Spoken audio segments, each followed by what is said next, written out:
এখন সময় ঘড়ি ধরে সকাল 10টা। তিনজনেই একটু সাজুগুজু করে বেরিয়ে পড়লাম বাড়ি থেকে। যাব বাড়ির পাশেই, মানে বাড়ি থেকে আধ ঘন্টা দূরত্বে একটা মন্দিরে পুজো দিতে।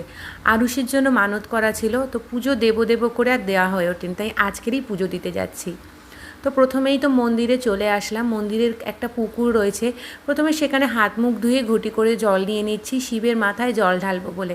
বাড়ি থেকেই পুজোর সরঞ্জাম নিয়ে এসেছিলাম, আরুষিকে সাথে নিয়ে মনস্কামনা পূরণ করে শিবের মাথায় জল দিলাম। আরুষির বাবাও কিন্তু আমাদের সাথে পুজো দিল। তারপর মন্দিরের পাশেই ধূপ বাতি দিয়ে ঠাকুরকে একটু আরতি করে নেওয়া হলো।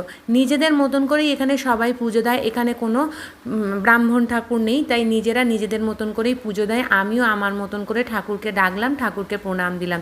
আরুষির শখ হয়েছে পুকুরে এসে একটু জলে হাত দেবে, তাই আরুষিকেও নিয়ে আসলাম। এইভাবে কিন্তু আজকের দিনটা বেশ ভালোই কাটলো। আজকের এই ছোট্ট শর্টসটা ভালো লাগলে